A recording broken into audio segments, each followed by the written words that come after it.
You are listening to Trophy Horse.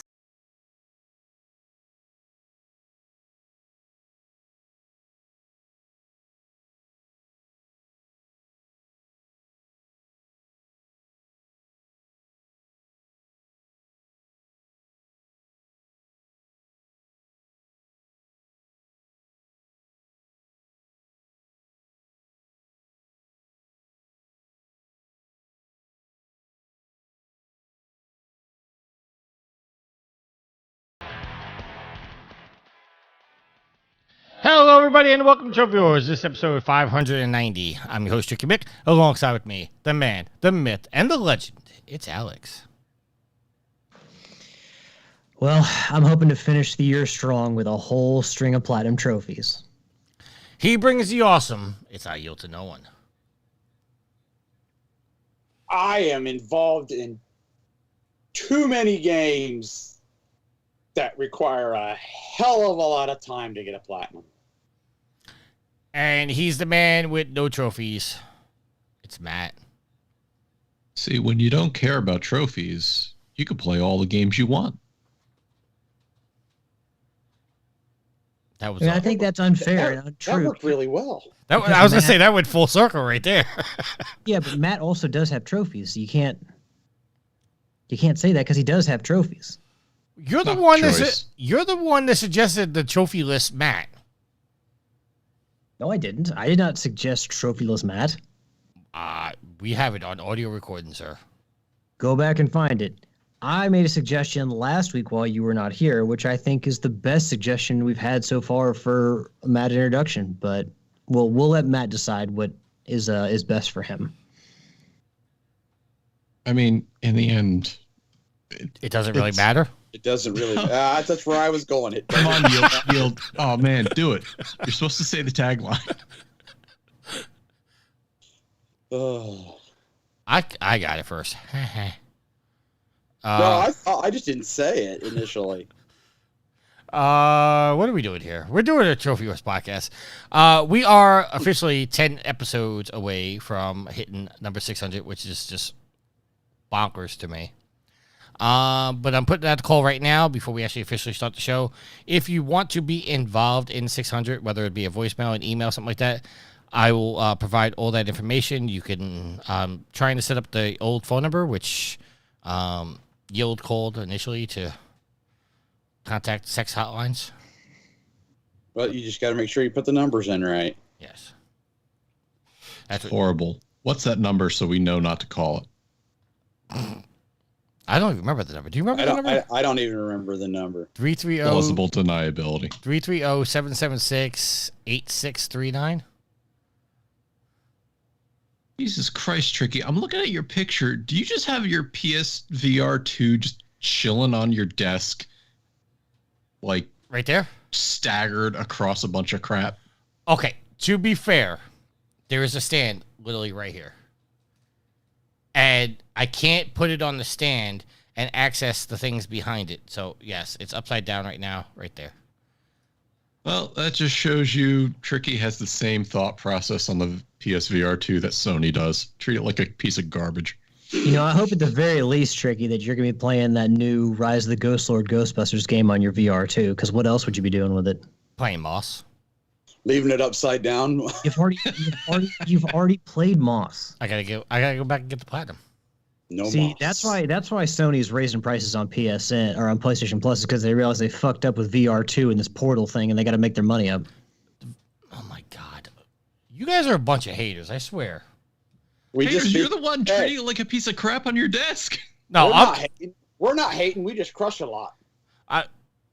In the chat that I left because people were just being too mean to me. Oh, stop it! Mm-hmm. Quit being a baby. You didn't wait. Did you leave? No, he can't leave. I can't leave it. I muted it, but he can't leave. I muted it because you guys are just being too mean to me. No, stop it. Talk about a soft New Yorker. Gosh. Well, on top of that, I sent a message today warning everybody that the Gold Horn's back in up and running. And the first thing Alex says is, "Don't worry, the Rangers suck." I thought that was No lead up, no nothing. Just Rangers suck. Well, that's not true. I commented. Don't you dare. No. I'm talking about Alex. I'm not talking about you. I'm talking about Alex. Oh, well, no, Matt sent a picture of the meme with the woman where it gets close up on her face and it goes, "The what?" And I said, "Don't worry, Matt. The Rangers aren't that good." I didn't say they suck. I just said they weren't that good. I feel like that's far more polite. Okay, maybe I changed the words around, but the fact of the matter is, you still dogged me without like anything. I didn't dog you. I dogged the Rangers. Also changed my words around, so you lied. You misrepresented what I said. He's got a point. Oh my He's got a point. Oh my lord, the hypocrisy in this. The technicalities that I get called out for, but no, Alex can use technicalities, and Yieldy has a point. He does have a point, doesn't he? See. Anyway, yeah, Rangers preseason officially started today. I'm sorry. I don't have a lot of hope for the game this week or tonight because the backup goalie is the man that I've hated for 9 years now. Man, Daryl plays for the Rangers? No. He's the man that stopped the Rangers from winning the Cup in 2014. Well, why? If it's preseason and your starters aren't going to be playing, why do you care? I don't really care, but I just, our backup goalie is the man that stopped us from winning the Cup 9 years ago. So Well, he came to the Rangers to show you what a Stanley Cup looks like. I'm just shaking my head. He's sharing his success. Just be grateful for that, Tricky. And then the next game's on Tuesday, which they play the Islanders. Joseph Priestley's Islanders. No. Joseph Priestley likes the Devils. Oh, well, who likes the Islanders? Oh, that's our friend Patrick. Patrick, yes. Patrick likes the Islanders. Who I helped out the other day by bringing him a Dunkin' Donuts at a con he was at. So me and Patrick are cool now. I'm sure Patrick is still going to root for still going to root for the Islanders, and let's be real, Joe would root for the Islanders just to piss you off, Tricky. Joe would root for anybody just to piss me off. In one of our topics, it got posted, and Joe immediately started shitting on me. Well, not me, but shitting on the topic. All right, but you're Division 3? Yes. That was funny. Did you like that article that I posted, Tricky? First of all, it came from Forbes. I didn't write the article or anything. I just saw that the headline was Division 3 announced to no fanfare. It was announced to no fanfare, but if you actually read that article, the guy clearly doesn't know what the fuck he's talking about. It's just, that pissed me off a little bit. But yeah. See, there's an instance. I'm looking out for you. I'm like, people are talking shit about your game, Tricky. Go get him, killer. Okay, so now I have to ask you guys a question, and it's kind of off topic before we actually get into the show. Did you guys see the picture of the Philly cheesesteak pizza made in Vegas? Oh, yeah. Yep. I saw that a couple weeks ago, but yeah. Oh, you saw it a couple weeks ago? I just recently saw it. Yeah. No, I figured as much, but yeah, I've seen that. I know what you're talking about. I am aware. Is there any chance in hell that you would even try that? Yeah, I try it. Yeah, why not? Philly cheesesteak pizza, yeah. No. It's a Philly cheesesteak sub. Well, they call it a burrito. They take that, and then they take I think it was just a cheese pizza, and then they wrapped it inside of a cheese pizza. Yeah, and they cut it up like a burrito, which you could just cut a section out. I mean, we did that with Rutgers food all the time. You take a cheesesteak and throw chicken fingers, cheese sticks, French fries. That's not even practical, though. It doesn't matter if it's practical. How would you even get your mouth around that? I refuse to answer that on the grounds of the Fifth Amendment. Alex, you looking at the video or no? No, I don't know where it was posted, so in the Trophy Wars Facebook group. It's towards the top. Towards the top. All right. Let me see what's going on here in the T-Whores. I will say I'm actually surprised that Yield watched it because it's a TikTok video. That's why I said every once in a great while you do post something that's not. Yeah, I don't want to eat my time. I don't want to eat rolled up. That's a little bit too indulgent for me. I'm gonna be honest with you. I also don't want to eat rolled up pizza. I don't want the first thing. I want cheese on top. I don't want, the baked bread on top. So no thanks. It's like a Philly cheesesteak pizza roll. Yeah, that's too much. It's way too much. I mean, I would eat that, but it's not practical. But also, like, having a calzone with the bread on top is like different than having a pizza rolled up, because the pizza, like, the bottom of a pizza is more like done. It's more like, I don't want to say burned, but it's not quite the same flavor of the dough when it's cooked on a calzone. So again, I don't want that to be the top of the pizza. I want the cheese and the toppings to be the top of the pizza. All right, let's get into the show. How about we do that? Our updated trophy count. I am level 882, total trophies of 28,651 with 788 plats. Alex? I am pulling up the agenda because it took some time to load my Gmail. I am level 493 with a total trophy count of 9,329 with a platinum count of 157 in 156 games, and I will, by the end of the night, add one to that. Unfortunately, it's going to be until after we record. Yield? I have to pull up the stuff. I am 502 with a trophy count of 9817 and a plat count of 176. Matt? Does it count as updated if my trophy counts haven't moved? Yes. All right, then I'm 218 with 1,269 trophies and 0 platinums. And Sid is level 871, total trophies of 25,595 with 805 plats. I sent that mofo a message saying he snuck up on me, and like I wouldn't notice. He doesn't even reply to me.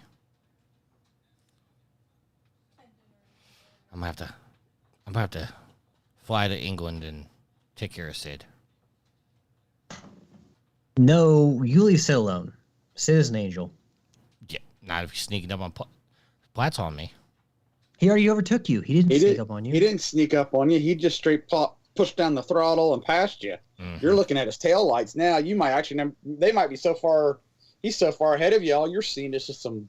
You both know that I literally could pass him in plats during this show. Before we even get to the first topic. Let's do it.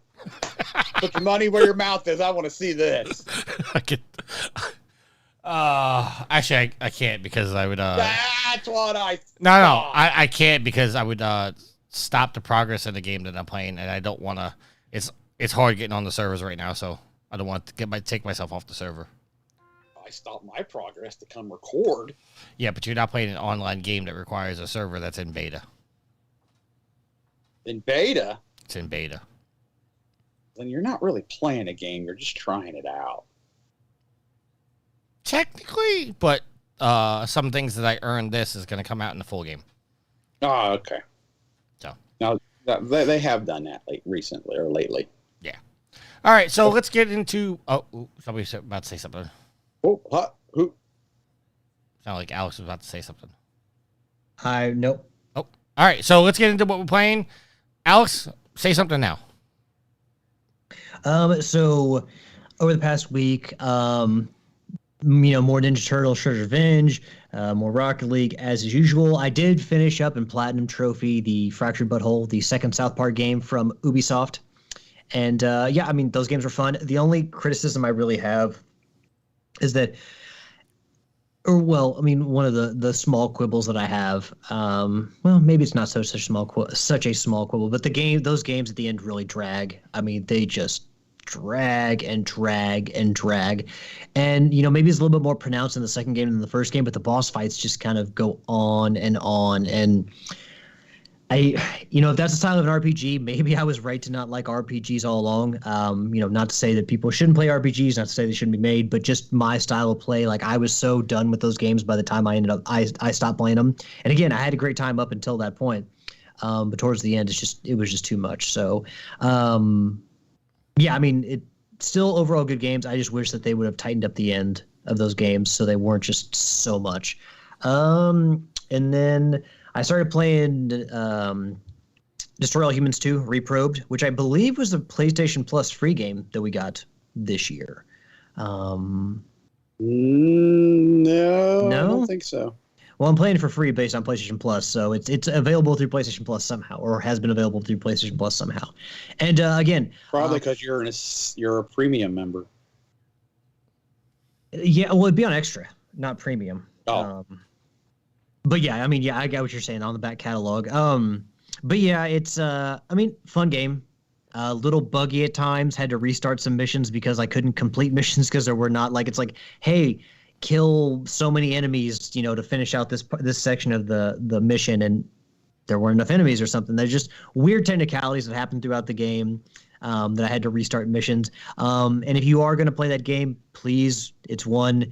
There is a specifically like a game-breaking bug with one of the missions, so you're going to want to read the trophy guide ahead of time just so you can save at the proper time just in case shit goes down and you can just pull stuff from the cloud if necessary. But overall, the Destroy All Humans games, never played them the first time around. Again, I feel like these games have been brought back time and time again, like every console generation. Like everyone makes jokes about Skyrim, but like nobody talks about Destroy All Humans and how much it's been around. But I mean, they are fun. So if you've never played them, I would highly recommend playing them. This game you can play on to get the Platinum Trophy. There's no difficulty, so or there are difficulties, but there's no requirement for the Platinum Trophy. So you can play on the Recruit difficulty, the easiest difficulty setting, which is what it actually starts you off at. And you can just go through the game and enjoy it and get the Platinum Trophy. This game does. The first remake of the Destroy All Humans games, you had missions or like challenges you had to complete. You didn't have to get all the collectibles. So there are challenges you had to complete in the first game that made it a little more difficult. In this game, you have to get at least all of certain collectibles.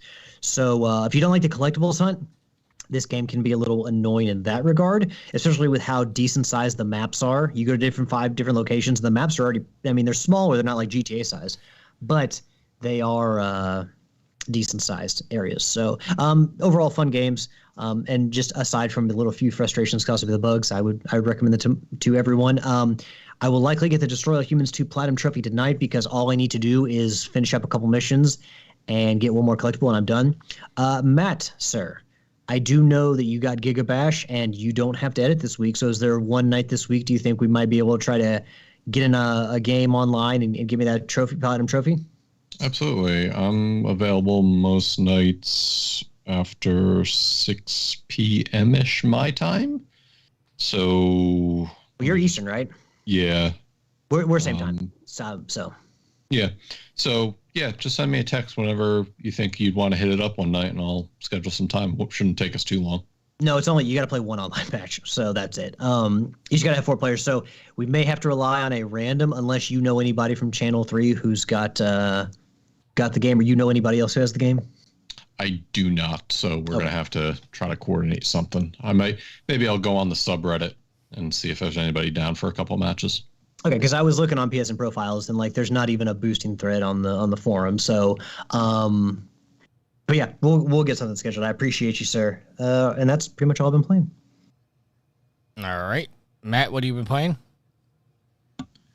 So I've been dipping my toes into the Monster Hunter Now mobile game. It's basically a Niantic's take of Pokemon Go set in the Monster Hunter universe. It's interesting, and I'm waiting for that hook that they're going to start asking for money. So I'm very cognizant of that, and I think the second that it becomes stupid, I'll delete the game, because as much as I love Monster Hunter, I'm not about to put up with Niantic's BS about microtransactions and the things that they've done to ruin the Pokemon Go community. But from a Monster Hunter fan, it's got the Monster Hunter world aesthetic, so I'm happy with that.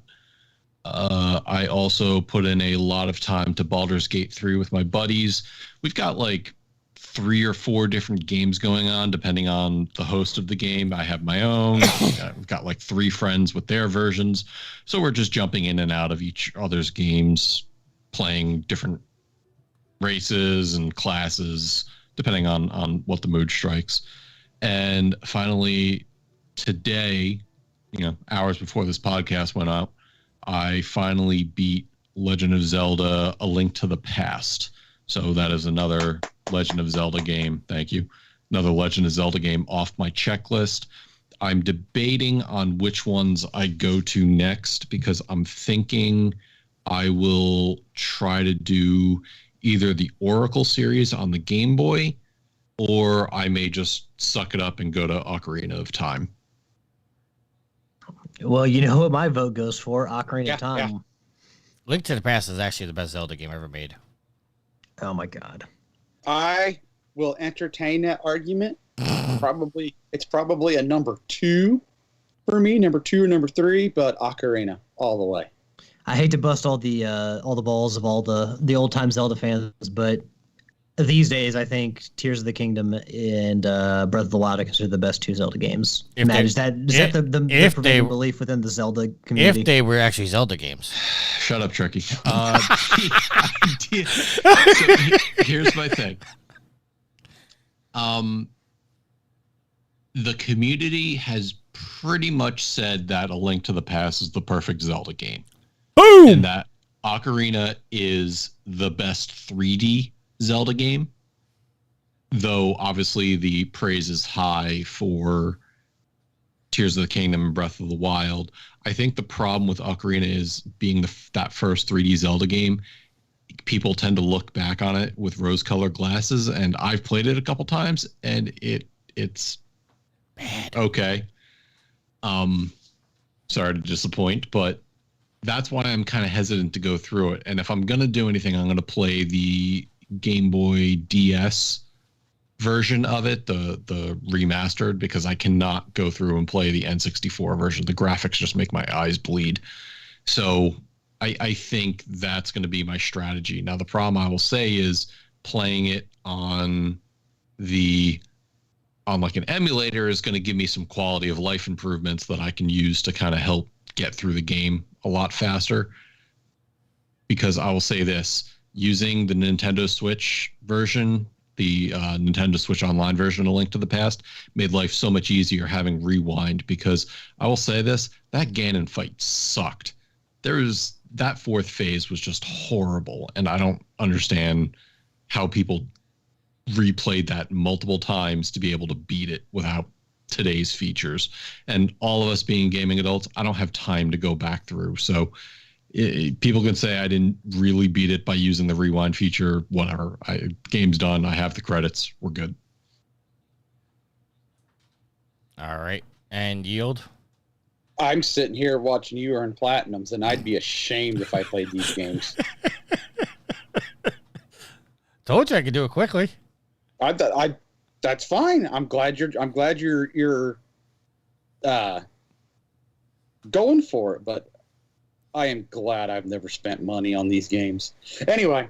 Well, hold on before you do that. Just for the record, I have my camera turned on in Skype to my computer, so Yield is actually watching me play, but it's backwards for him, but you can see how quickly I'm getting these platinums. And they're so boring. I'm not going to argue that. It's not about how fun the game is, Yield. It's about how many platinum trophies you have. I disagree. Well, I mean, that's not how I. Well, no, I'm not saying that's what I believe. It's the set of tricky. It's all about the numbers, not about what you do to get them. Let me see. What have I been playing? I've only been playing a couple of things. Pull up my PlayStation app. A little bit of World of Warship Legends. I may have dabbled in Assassin's Creed 4. I'm pretty much done with that game. I just gotta do 100% sequences, and then legendary ships, and I think that's it. All right, Rick's in the chat. Whoa! I'm sorry. Simmer. That was it for that game. And then I've been playing a lot of Red Dead 2. I finished a collectible item line, so that was a trophy. I found a spot for my squirrel statue, so that was another trophy. And last night I got the Grin and Bear It trophy, which was survive 18 bear attacks and then kill the bear. So so now I am working on my study all the animals and skin all the animals. and I was at 134 out of 178. So I had a guide up that showed you the pages, and I'm just like, okay, I missed that one. Where is it located? Okay. And then now I'm in the process of doing that. Also kind of working towards my 100%, but I'm not trying to tack on too many things at once because I'll kind of get confused of what I'm working on. So I'm going to do the one thing I really hate doing in a game like this, where I'm going to be doing a lot of backtracking because there's so much involved with doing the 100% that I am not going to be able to multitask that much and keep it all straight. So, but I am working towards that platinum. It's just going to be a bit. And that's it. Okay. Rick entered the chat. He says he just got back from the Lord of the Rings extended trilogy at the cinema. Oh, wow. An all-day event. has he been there since like last Wednesday? That's true. They showed Hobbit and everything. Oh, yeah. I've never seen one of the Lord of the Rings movies. Well, they said the extended trilogy, so it's just Return of the King, Fellowship of the Ring, and the Two Towers. But yeah, the extended cuts on those, like, aren't they like 3 hours long? Yeah, I believe. Yeah, so. without the extended. Yeah, without the extended cut. Oh, without these, I was Original run, you're looking at 3 hours. I was joking, thinking the extended cuts were 3 hours. No, the extended cut, my guess would probably be 4 to 5. I don't know. I'm just guessing. Let's see. Lord of the Rings Fellowship is 3 hours, 28 minutes. The Two Towers? That's weird. I don't have that. Rick says try 4 hours. Yeah. Return of the King, 4 hours, 20 minutes. Nice. That's insane. I hope that they had like some kind of like a dinner break or something, because so you can spend $100 each meal at the movie theater. I did see in between his posts, he said he finished one movie and then the next movie started in like 50 minutes. So I think they gave him a break. Do you guys remember in the lead up to Endgame, Marvel and in association with movie theaters did the entire cinematic universe run leading up to the release of Endgame? It was like a 48-hour marathon. Was that Marvel or was that just theaters doing that?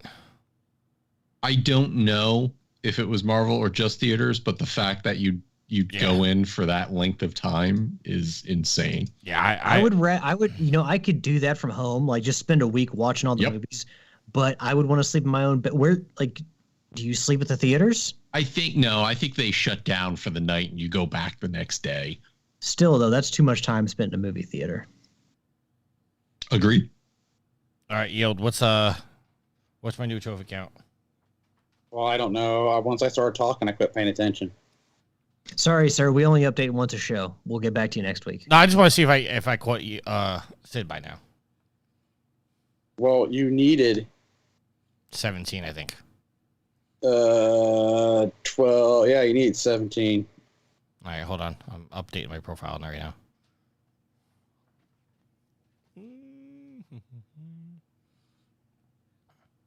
Well, he's got an 805, right? Yeah, he's at 805. I guess 792. All right. We'll just keep bouncing to get this last one. Just keep holding X. Hold on here. That's literally what I'm doing right now. I know. I see this one. Press or hold X. I'm like, wow, that takes some talent. Hey, that bagel is bouncing, okay? That's what she said. So excuse me. The only thing I played all week is the Division 2. This is the last global event before the new season. And I've been playing in a beta, a new looter shooter called The First Descent. Have you guys heard of it? It sounds like I've heard of it, but I'm going to say no. It's actually pretty good. Obviously it's in the beta, so it's you got a little tweaks for it. You got to get they got to narrow down the sensitivity. The only problem that I'm having with it so far is that you seem to be running out of ammo. Obviously, it's third person. Yes, it's third person. Is it Give us a little rundown on it. PvP, PvE everybody. Are you playing against just NPCs? I'm just playing against NPCs right now. I have not seen a PvP portion of it yet. So there is one, or you don't know? I honestly don't know, because I when I started playing this, I thought this was the release of the game. And then going in and doing a little research, I found out it was a beta that's actually ending on Tuesday. Okay. So all the progress that we make in this beta is not going to translate over to the full game. But if you hit certain milestones and complete certain missions, it does unlock things for the main game when it does release. Okay, I've heard of studios doing that. So initially, when you go in, you get a choice of 3 different descendants, and through progress, you can unlock other descendants. Like, there's a descendant that I just unlocked. Her name is Bunny. But you had to do certain missions to unlock certain things, and then you had to go and unlock her, and then it was a 12-hour unlock. So even after you did all the things, and right now I think currently there are 12 descendants in the game, and I've only been able to unlock one of them. You got to get a certain, I guess you got to complete certain missions to get the items that you need to unlock them, and I haven't gotten there yet. But overall, good game. The only issue I have so far is that I've been running out of ammo. And in a weird thing, I don't know if this is a glitch for the beta. I know a guy who will sell you ammo mid-match. Just get John Riccatello on the phone. I don't know if this is a beta thing or this is something they designed, but normally, like, you could go to, like, the gun vendor and buy ammo. That's not an option in this. And it seems like the only way to kill or to get ammo is to kill people, but you can't kill people if you don't have ammo. So I don't know if that's a design flaw or something with the beta, something glitching out, but that seems to be my only issue right now. But the gunplay is great. The characters are great. I think this is something that when it launches full, and I think it's coming out. Matt, maybe you could do a quick Google search to find out when the actual release date is. I think it's coming out either next month or November fully. But I could see this as a game that you would like to play, Yield. It's a looter shooter, kind of like The Division. So, but I think you would actually like this one. Sci-fi elements to it. You're fighting aliens. Matt, what'd you find out? Expected to arrive before the end of February 2024. Okay. Ooh, Helmet Man, you're cutting into Helldiver time. But I'll keep an eye out for it. Interestingly enough, because I had this wish listed on Steam, right? And I go to the stores page and it goes, it's an early access, request access to the crossplay beta. So this is crossplay, maybe something you and I could actually play together. And the second I clicked request access was given, so I'm downloading it now. Yeah, Yield. You could actually get into it a little bit if you download it now. I think it doesn't actually close until Tuesday at midnight. What, you just go into the store? Just go into the PlayStation Store and download it. Well, they didn't do a very good job of promoting it, because if I'd have seen that, I'd have probably tried it. I saw it in the PlayStation Store, but maybe... Yeah, hold on. Maybe I'll give you a link and you can just download it from your computer. Do you have your account linked on your PlayStation account? I don't know. I don't mess with all that stuff. All right. But yeah, definitely worth a shot. If you listen to me now, I would go and try it. If you What's it called? The First Descendant. Okay. Well, see, now I'm trying to find it on the PlayStation page. I can't find it. Beta free. Yeah, see, they didn't do a very good job promoting that. Anyway, go ahead, continue. Yeah, it's they got it on the PS4 and the PS5. I've been playing it on the 5. The haptic feedback I like. It's not jarring at all, but you can definitely feel the gunshots in the the controller, which is pretty cool. It's subtle, but it's strong enough for you to feel it. But yeah, I'd recommend going and trying that out if you guys are interested in looter shooters or a third person. Like I said, I haven't seen any PvP aspects, but that may just unlock as I get a higher level.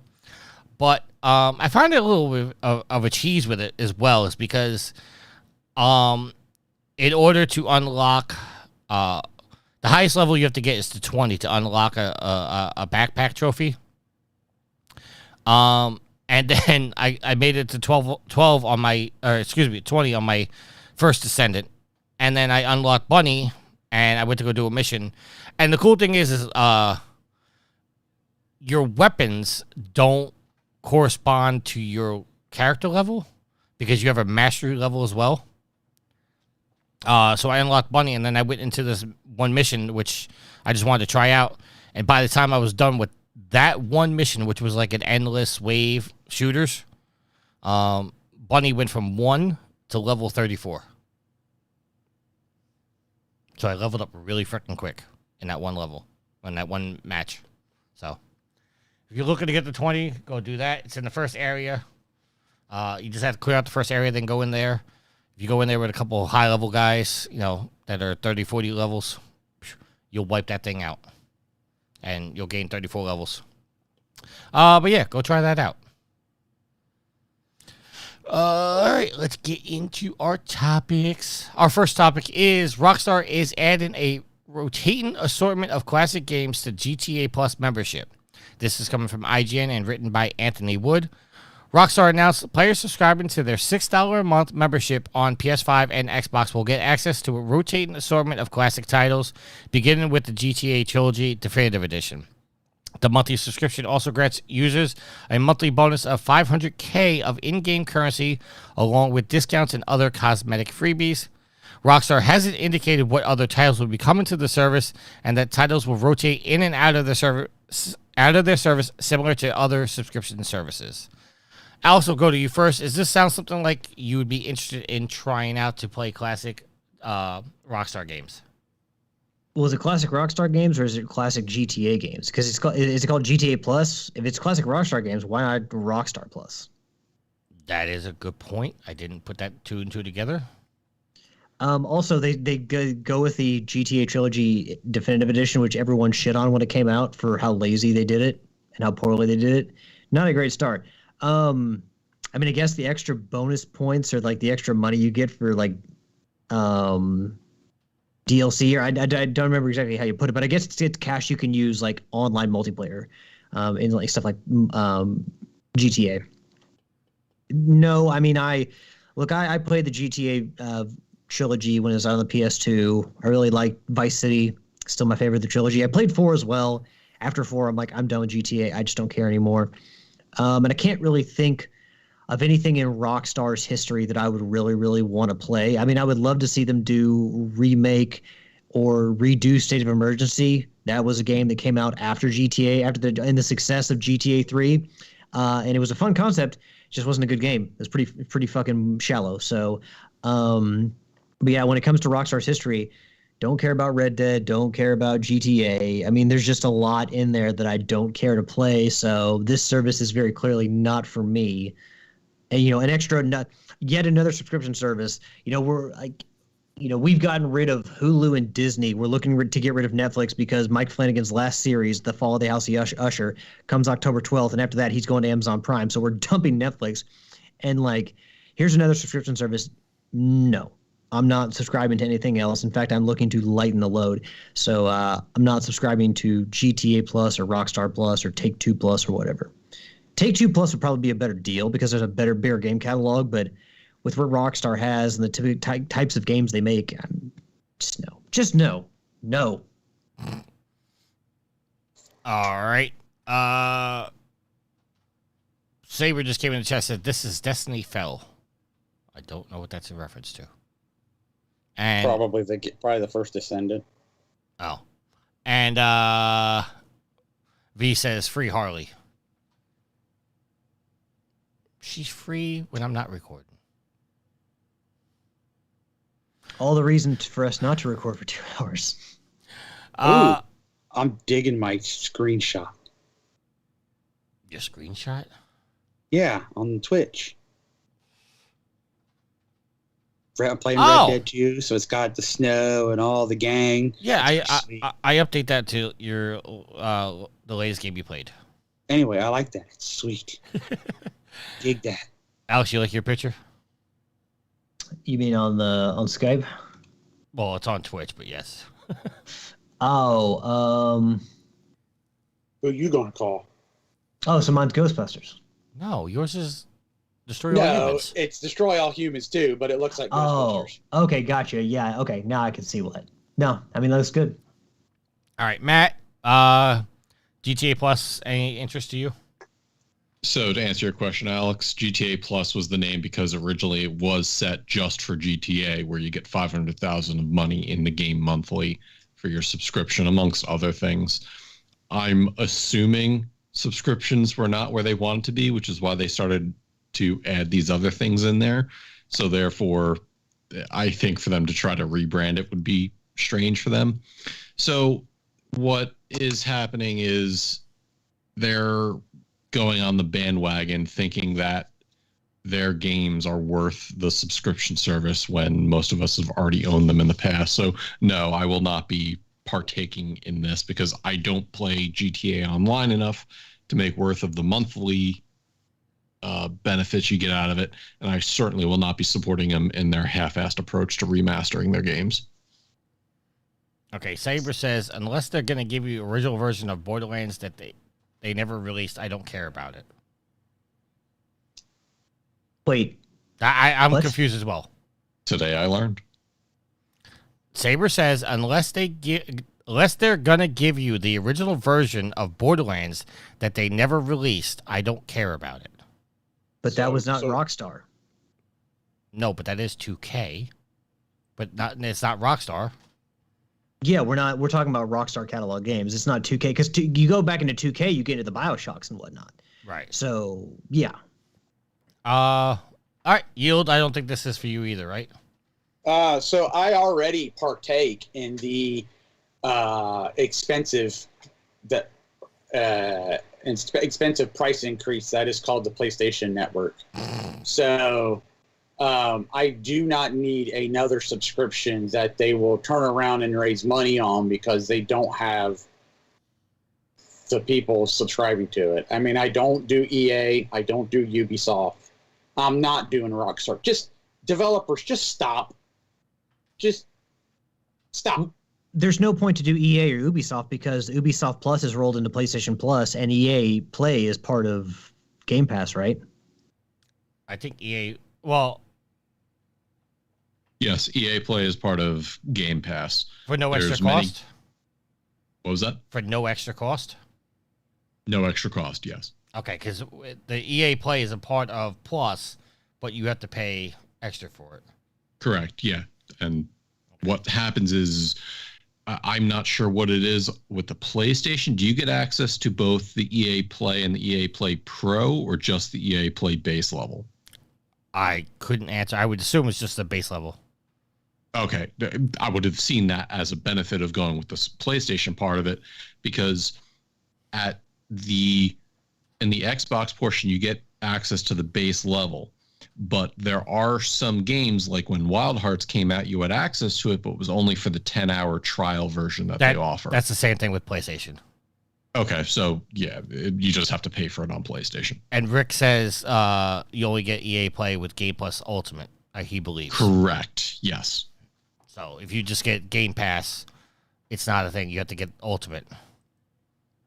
Yeah, see, it's Yeah, I don't play GTA enough to even try to invest in this, so it's not because it's not a thing for me. See, this is how I look at it. If I invest in your subscription service, then I'm not buying your game.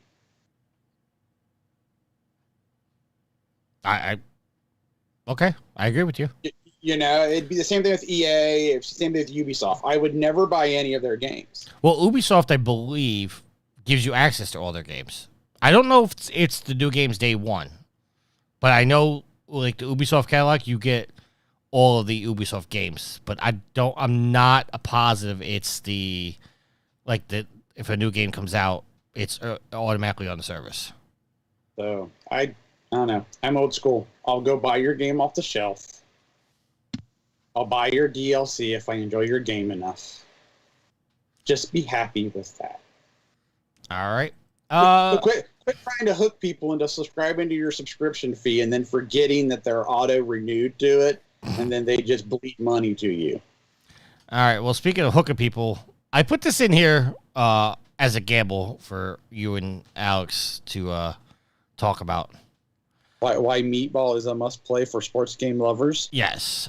This is not Meatball, Metaball. Metaball. Sorry. This is coming from IGN, written by IGN's Global Studios.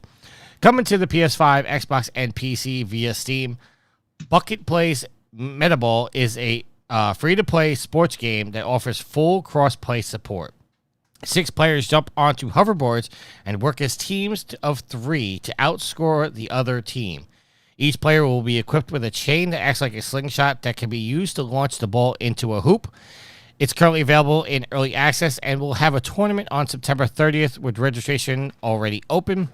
There's character customization options including outfits, celebration moves, emotes, and more via XP unlocks.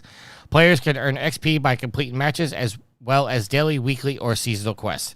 So the way I saw this, and I understand like I'm going to get ridiculed for trying to bring this to Alex and Yield's attention, is this is basketball played with players on hoverboards.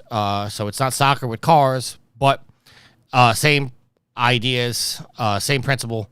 Is this sounds like something you guys would be interested in? Because I know for a while, until you guys all got the platinum, you guys were all involved in the dodgeball game. I forget the name of it. Well, me, Nitro, and Riley were. Knockout City was the name. Knockout City. That's what it was. Yeah. So, does this sound like something you would willing to try out? Hold on here. I'm watching the trailer. All right, Alex. What about you? As I was reading the notes, I kind of rolled my eyes. I don't know. Like I guess I'd be willing to try it out, but it just sounds like, oh, you're on hoverboards. Like, what would make me stop playing, say, Rocket League to play this game? Is this game going to be that much better than Rocket League? Is this game going to have any kind of community, or is Rocket League so big that people are just going to keep playing that and this community is going to be a small thing and then eventually die, in half a year? I don't know. Gameplay sounds like it's just kind of ridiculous. And so I don't know. I'll be willing to try it out, but I can't say that I'm particularly excited to play it because it just kind of sounds kind of goofy, to be honest with you.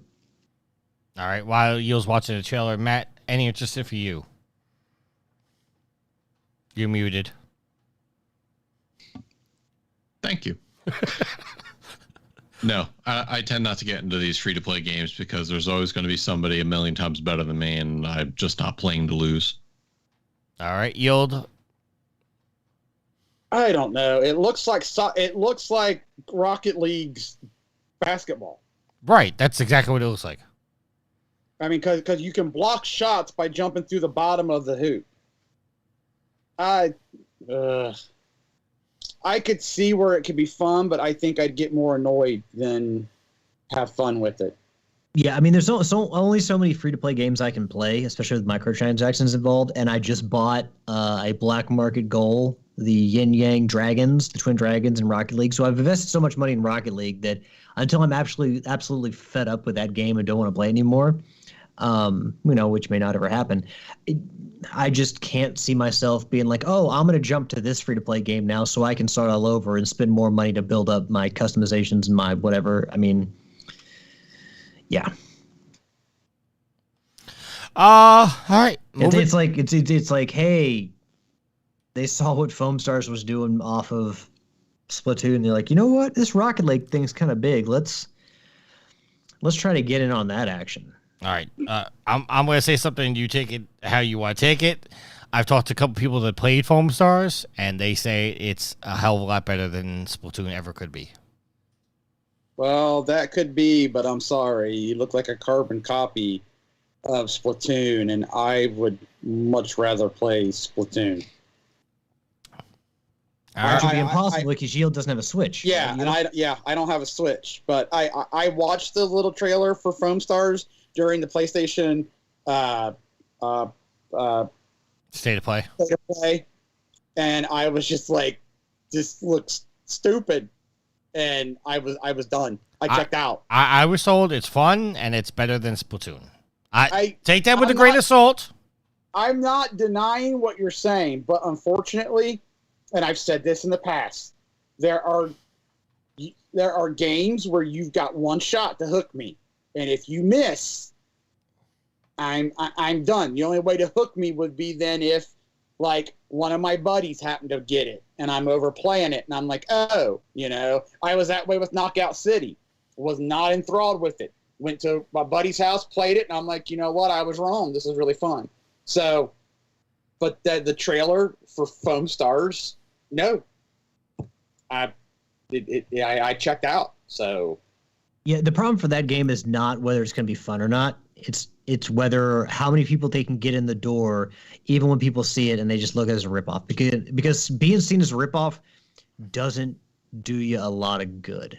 Well, to be fair, the people there are really going to be the most potential to get in there is going to be the people that don't have a Switch. So it's going to be people like Yield who don't have a Switch that says, I want to play Splatoon. This is the closest version of it. That's what I'm going to go play. That's where I think their hook's trying to be. Is they're trying to bring it to multi-consoles. And Matt and Yield can vouch for me on this. I mentioned that exact thing last week on the show. But the problem is I also use the example of Super Smash Brothers and PlayStation All-Stars. I think we can call PlayStation All-Stars a flop at this point, because if PlayStation All-Stars was successful, there'd be another one. I'll look up the sales while somebody else is talking. But I'm not saying you're wrong. I'm just I think it's more of a licensing issue than anything else. What do you mean? There's more than enough PlayStation. I realize they had like the Big Daddy and Raiden from Big Daddy from BioShock, and then had Raiden from the Metal Gear Solid series, but they don't have to license any characters, dude. Sony owns so much content and so many characters, like Naruto from Heavenly Sword. I know Ninja Theory made that, but Sony owns Heavenly Sword. So they could easily put out another game.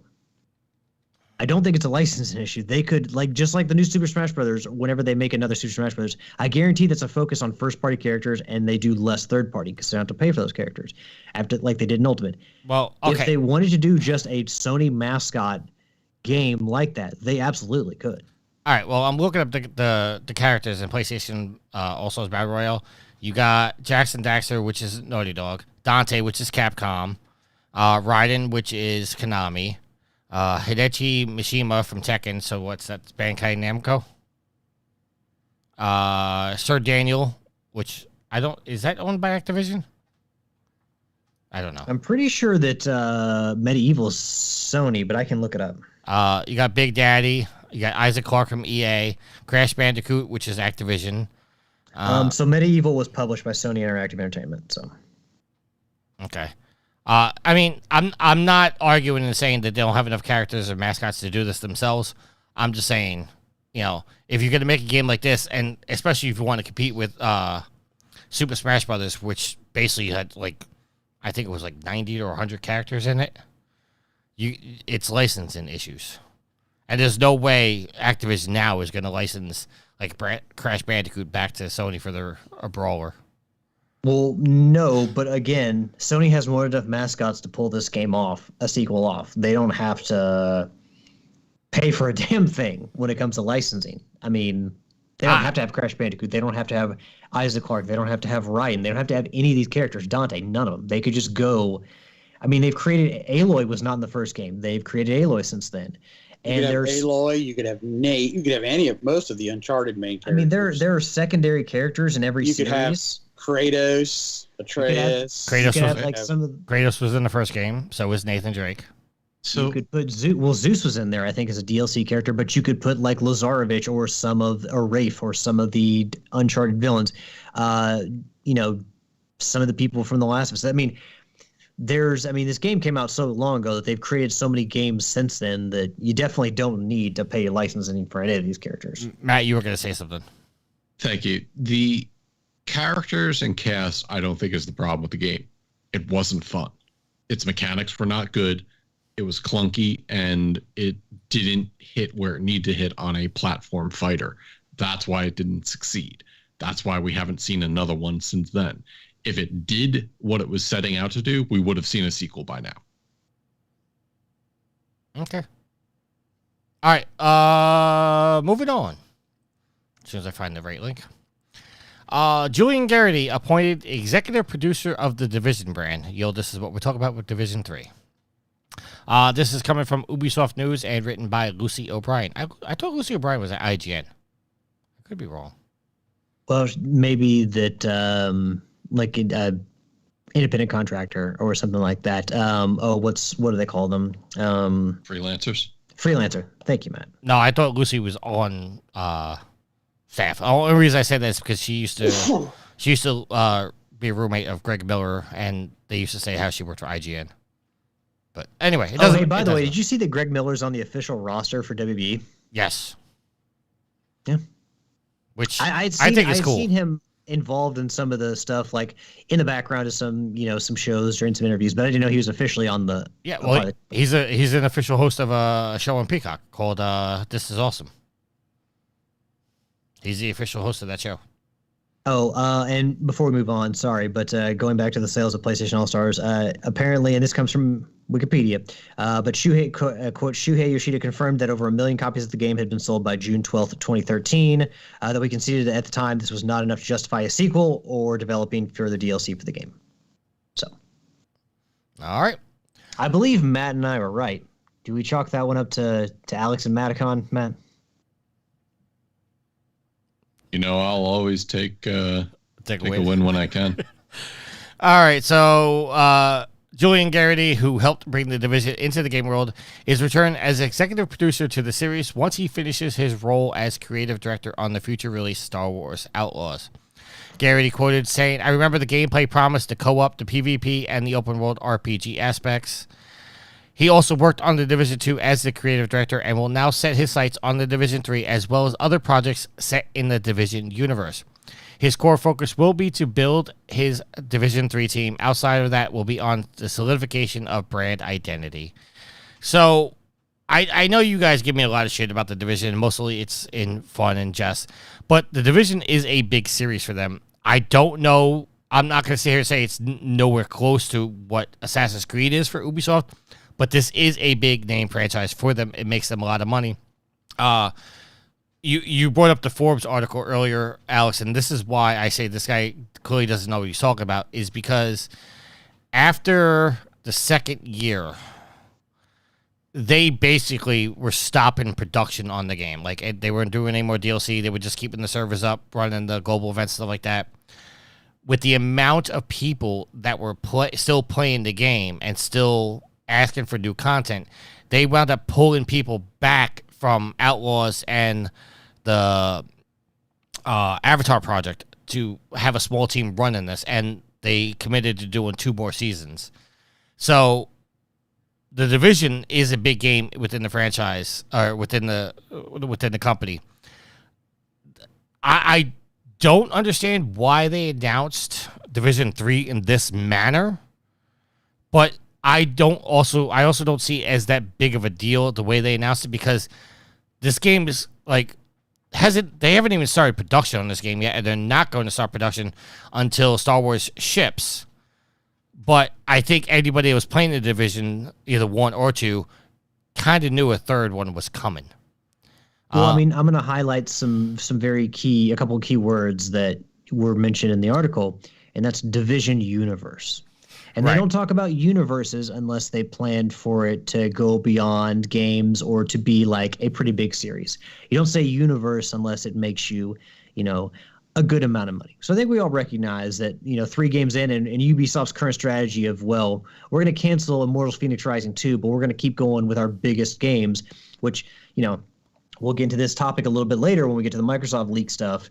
But it goes back to publishers relying on their most profitable franchises that they bet can make them money, because a lot of games, a lot of creation when it comes to making games is very risky and very dependent upon being successful. So that's why we see Ubisoft doing the Assassin's Creed thing, and why we also see them, going back to the jukebox to hit, for Division 3. It's because these games are successful. And again, when you hear the word universe, they see it as much bigger than just a game series. Yeah, I mean, they have books, they have comics, they have they're coming out with the Division Heartland, which a lot of people in the community are wondering what the hell's going on with that game. It was supposed to be out this year, but then about a month ago, Carrie Brand, who is a friend of mine, who also works as within Red Storm, came and did a video saying that they're still working on development, but look forward to more news in 2024. So obviously that game's not coming out until then. I'm hyped that Division 3 is coming, but I don't plan to see this game until at least 2025 at the earliest. But obviously, Division 3 hype now, because now we got to find out where they're going, what characters. There's talk about your stuff not carrying over, that nothing carried over from the first game into this game. So you were a completely different character. So that's not a big deal. We do not have a release date for Outlaws yet, do we? No. I think it's first quarter 2024, I believe. See, the problem I have with something like this is why even announce it? Well, that was the thing behind it, is like, why announce it this way? Because that's why I said no fanfare, which was it was basically just a statement saying he's going to be heading up to Division 3 once he's done with Outlaws. Like, that was the entire statement. To me, there was no reason to even say that. I mean, there was no reason even to make that statement. Run the course with Outlaws. And then when Outlaws is done, Gone Gold, whatever, if you want to not take any fanfare from Outlaws, then come out a month afterwards. Hey, we're working on the Division 3. Because if you're still doing 2 more seasons last how long, Tricky? Well, they used to last a year. It used to be 4 sections. There was 4 seasons per year, and they lasted 3 months. But they came out and said that they're extending them to 4 months now. So now you're going to get 3 seasons a year. So I don't know how they're going to break that down. Okay, so if you got 2 more seasons, you're looking at 2 more years. No, 2 more years of stuff. Yes, of stuff for the Division 2. Right. So, in minimum, so let's just say season 2 starts next year, or the next season starts next year. So you're looking at 26 before you possibly even see the Division 3. Right, which is why I don't know why they announced it this way. Yeah, well, I just, any announcement, period, whether this way or a big fanfare, I just see you're still, it kind of just seems like Ubisoft. Now that I think about it, hey, look, we're doing Beyond Good and Evil. Hey, well, how's that coming? Shh, we don't have anything yet, but we told you we're working on it. It kind of just seems like a Ubisoft move now that I sit here and think about it. It's so dumb. Just don't. Well, I mean, don't say anything until you've got something other than, yeah, we're going to work on it. Well, not to defend Ubi here, okay? Because I also, as I say, the next thing I'm about to say, there's also a caveat to that, is you can't announce that he's becoming the director of the Division universe when the only thing we know is coming is the mobile game, which, I mean, you could argue and say there's no real need for that. And you have Heartland, which all we knew was coming. So you can't announce that he's becoming the director of the universe without saying why somebody needs to be in charge of that universe. Now, with that being said, I don't know why we need the announcement that he's taking on that role. That announcement could have been made, after Outlaws is shipped. Right. Well, I mean, Right. I just, any announcement, period, whether this way or a big fanfare, I just see you're still, you're still, So I'm not defending them, but saying if you're going to make the announcement, you have to give a reason why he's being put in charge of the Division brand.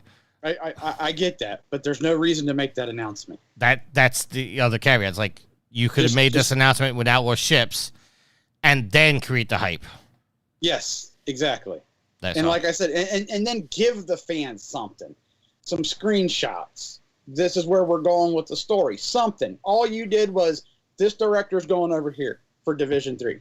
Well, okay, that can stir some excitement, but you're still 2 years out from a possible release date.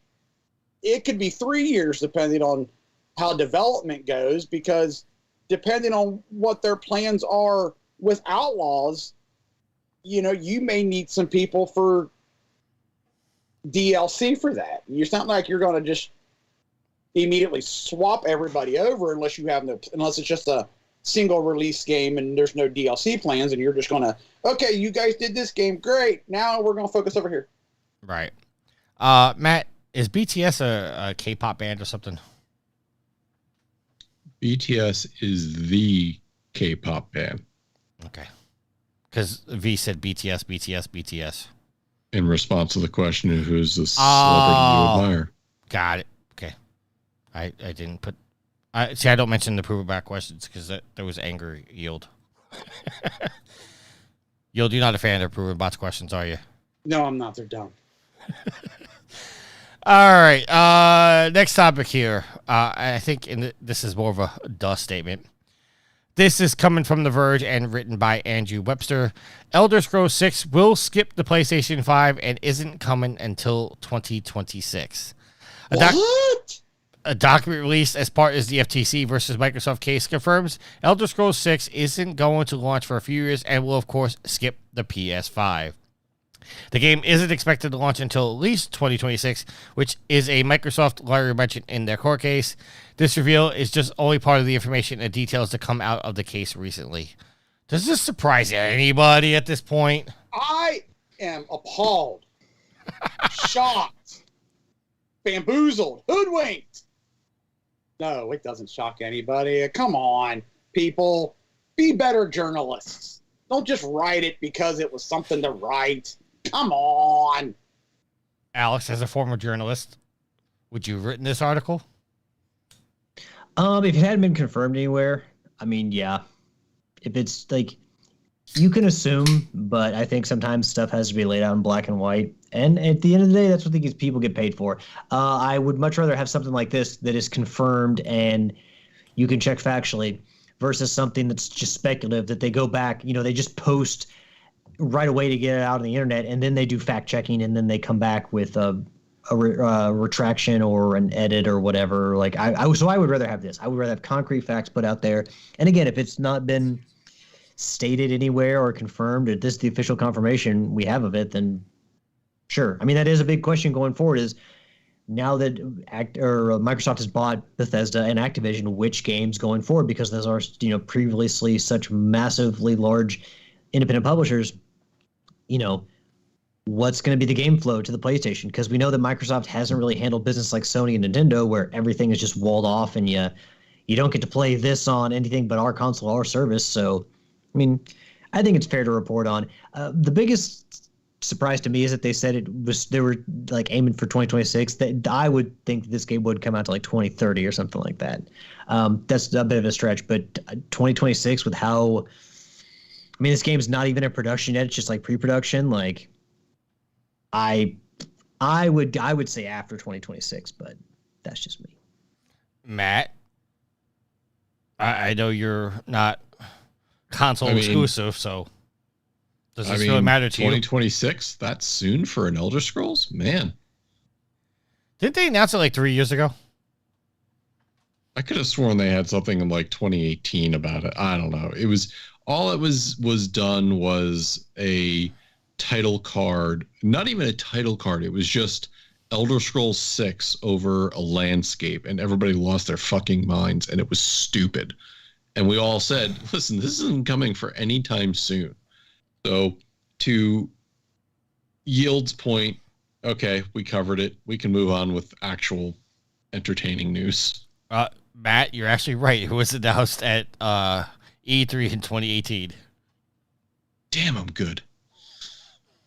Yeah, because they announced it at the same time they announced Starfield. I would also hazard a guess, though, going forward, that all Bethesda games, because there was that email from, who was it? Was it Pete Hines or somebody? There's somebody within Bethesda that was I can't remember who it was. I'll try to look it up. But they were shocked that Microsoft was still considering putting their games on competing platforms like the PlayStation. So I would expect, or no, was it Todd Howard? I think it was Todd Howard. The going forward, everything from Bethesda will be on PC and Xbox or Game Pass and nowhere else. When did Bethesda get bought by Microsoft? Was that 19? Matt's looking it up.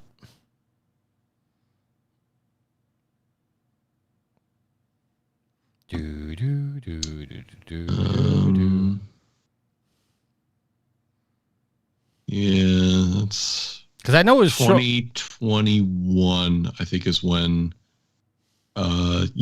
March 2021 is when the deal completed. Oh, well, I thought it was like shortly after this. All right. At this time, we're gonna go to a list of questions. Time to check my social media, yeah. Okay, so both me and V posted about this. I'm going to go to mine real quick. The only comment comes from Matt, who posted for T. Diddy. There's 3 questions here. Is there a boss or stage you could pass? Which game would it be? I'm assuming he meant a stage in a certain game.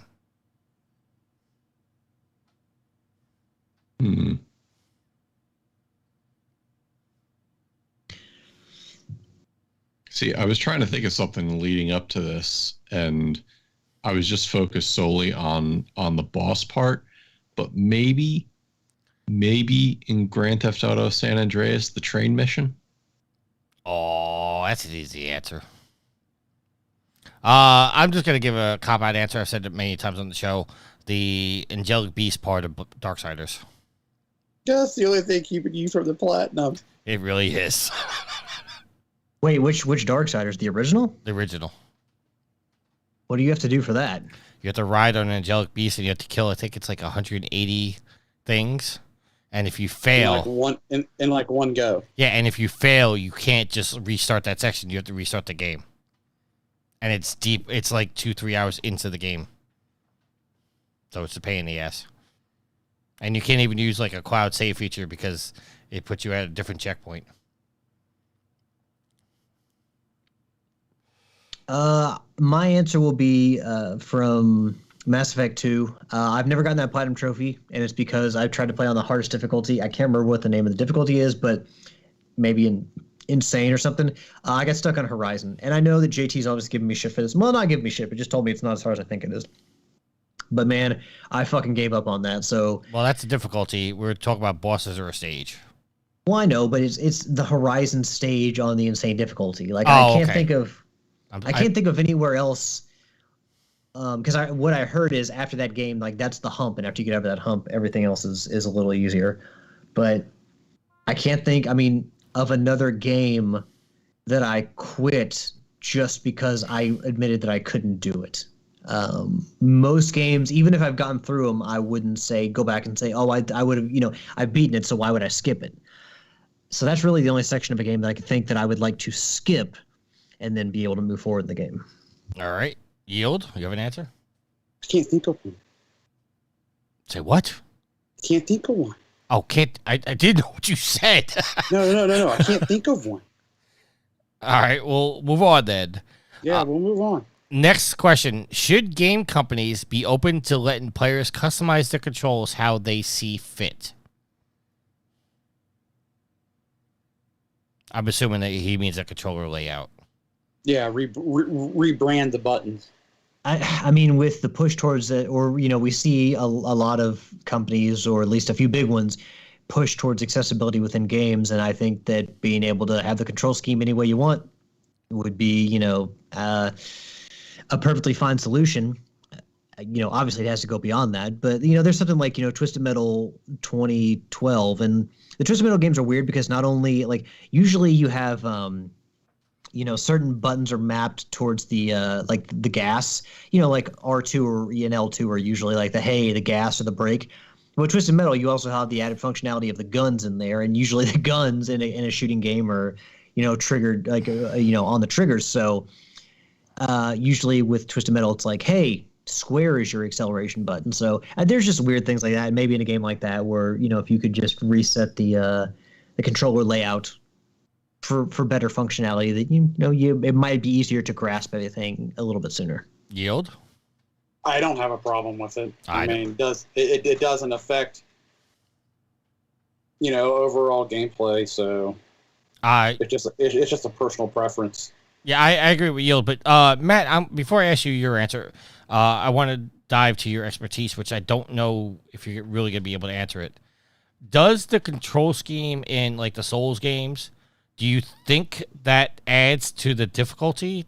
And that's why certain developers say, no, you have to use these buttons because they want that added difficulty in the controller? So the interesting thing about the Souls games, and for those of you who don't know, you use the shoulder buttons to attack, which when you think about it, that's pretty much what you use for the first-person shooters, except you use the triggers more than the shoulder buttons. But from a difficulty perspective, I don't think so. I actually think it makes the game a little bit easier when you consider that now frees up your thumbs to do the movements that you need, whereas in like a third-person action-adventure game, you may have to be moving and pressing one of the face buttons at the same time using your right thumb. So I actually think it works well in those games for the design that they had to do. All right. Also, I don't think it's the controller that makes those games difficult at all. No, I they're difficult. I'm not trying to say that, but I'm saying, is it but possible a developer, the controller, like the buttons you hit to attack, are not the reason it's difficult? Well, that was my question. Is like maybe the developer or somebody thinks like you have to hold the controller in a certain way, like Matt was just saying, like it frees up your thumbs. But say if they put the attack on square, that would add to the difficulty because you're not gonna be able to maneuver as quick, being that you have to go from square back to the right analog button or whatever the case might be. That was my point, is like the controller layout, do they do that so your hands have to be in a certain way so it's not as easy to dodge, or so to speak? No, it's I would say, and Matt can confirm or deny this, or he can say that I'm wrong. It's more the pace of the combat that makes it difficult. Because you have to be more methodical with it. It's not as fast-paced. Matt, is that? So take into consideration what Tricky just said, is that if you're using, like, let's say square to attack and circle to dodge, you definitely have to, you can only do one or the other from a thumb use perspective. But if your attack is on your shoulder buttons and your dodge is your circle, you can quickly alternate between the two without losing traction, so to speak. So to that point, to get back to Thomas's question, I don't necessarily think that it makes it easier or harder. I think what happens is developers make a game with specific sections in mind. And if you allow players to create their own mapping system, it may either trivialize or increase the difficulty of, like platforming sections or things like that. But when they make a game, they have to go, all right, this is the control scheme. This is kind of how we're seeing people maneuver through this area. But that being said, from a controller perspective, from the PC side of things, many games allow you to map whatever you want to either your controller or mouse and keyboard. But from a console perspective, I think in the effort of accessibility, it would be a great thing if more developers made it so that way on consoles you can kind of map what you want to the controller. Okay. And Thomas's last question: drink of choice in private versus in public. Matt, we'll go with you first. I don't drink any differently in private versus public. I same as me. I drink what I drink. Alex. Well, I mean, we really don't keep alcohol at the house, so I guess it's a drink that I'll have in public as opposed to private at the home. But it's not like I wouldn't drink it at the home either. It's just a choice that I make that drink a little bit more socially, or maybe have a margarita with some tacos. But at home, I just don't really want to save money by not having alcohol at home and just not having it at the house, so it's there to drink all the time. And then I would say that privately, we have tea at home. I don't really order a lot of tea out. Well, no, actually, that's a bold ass lie. I get unsweet tea at a lot of places. So, I drink two different styles of tea, out and at home. But scratch that answer because I drink tea out at home and in private. So basically, I guess my answer would be alcohol, but that's only because we usually don't keep any at the house, and I'm more of a social drinker anyway. You actually just made me think of something. I don't drink alcohol at home, so the only time I drink a beer is out in public. Like with a meal. Like I'll get a beer out with a meal. Yeah, like I just don't drink at home. Like I have the same 4 beers in my fridge that have been there sitting there for probably 10 years. And the goddess won't let me throw them away because she wants to use them to cook one night. Get rid of those skunky ass beers. I was gonna say, and they're buy probably some fresh ones. Well, something I think I don't know because I don't cook with beer, but apparently when you add the alcohol to the flames, it takes away the alcohol, so it might get rid of the skunkiness. I don't know. No, just go you make enough money to go buy some fresher beer. Not like beer you found in a bunker in Fallout somewhere, and you're like, these are the last beers on Earth. Fuck it, we'll drink them. I'm not saying I won't go buy beer, but I'm just saying, like, I just never buy beer for the house. Tricky. No, I mean, I get it, but also pour that fucking shit out and just tell the goddess, blame it on me. That way you don't get in trouble. Rick says it's not wine, Tricky. Yield, any difference between public, private? Nope, I drink Pepsi whether I'm at home or when I'm out. All right. Okay, so now going to V's post. It's something's wrong with this because it's questions are disappearing. Daryl wants to know, why is Zack Snyder such a great director? Well, I've only seen one thing that he did that I liked, and that's 300. So, I mean, if we're basing an entire career on one thing I saw. All right. I mean, is Zack Snyder considered that good of a? Did he do The Watchmen? Yes. Yes, he did. And that was not well received, was it? Oh, I'd say it was fairly well received. No. I mean, if he was that great at his job, would Warner Brothers really have fired him? Not go there. All right. I mean, like I don't think he was fired. The whole thing about his child dying and walking away from Justice League and not beholding to their schedule. If Warner Brothers was smart, they would have done the right thing and stood by him and supported him.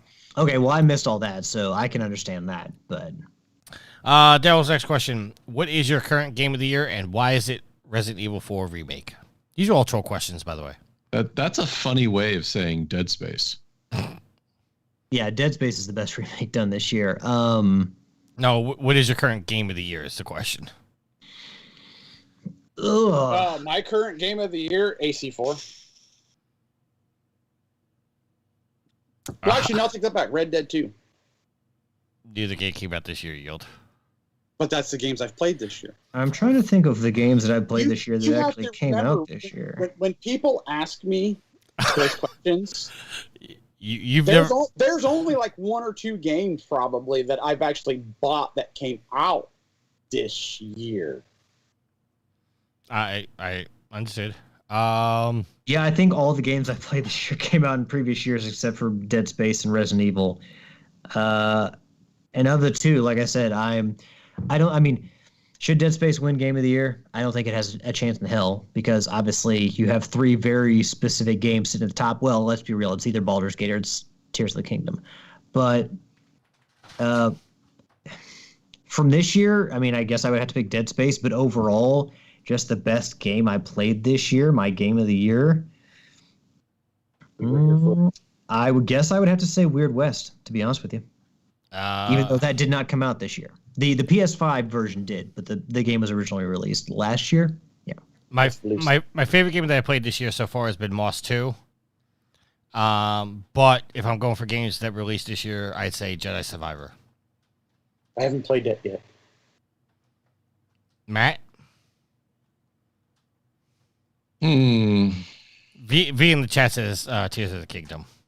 Yeah, no, and that's a very, very, very high on my list. Listen, my short list is right now is Tears of the Kingdom, Baldur's Gate, and Remnant 2. But it's I think, despite everything that I've experienced in Baldur's Gate so far, I still think it's going to be Tears of the Kingdom come end of the year. I mean, we're not fooling anybody. Tears of the Kingdom is actually going to win Game of the Year. So, all right. Daryl comes back with another one. What is the best DLC of 2023, and why is it separate ways for RE4? Best DLC is definitely why am I blanking on the name of it for Horizon? The Burning Shores. There you go. Yeah, I mean, I'm like, I don't want to say that a remake can't win Game of the Year, but when you have a DLC that is made from the like just completely brand new, like the Burning Shores, you know, with the whole tribute paid to Lance Reddick, it kind of to me automatically tops. Not that it wasn't, you know, on its own merits, you know, very very good, but it kind of tops a DLC that was already made and you just remade it. I don't know, like, yeah. For me, it's Burning Shores. I haven't played the Resident Evil 4 DLC, which you play as Ada Wong. I don't even think it's out yet. I mean, it's coming out this month, so it's coming out soon. But I mean, still, like, you just take a DLC and remake it. Like, I guarantee a lot of work went into it, but at the same time, Burning Shores is brand new, and it's kind of like it is very good. And I thought Separate Ways was a brand new DLC. I didn't know if it was a remake DLC. It was originally released alongside the original version of RE4. Oh, back in the day. I take it back then. Yeah, so I mean, I say Burning Shores. Yield?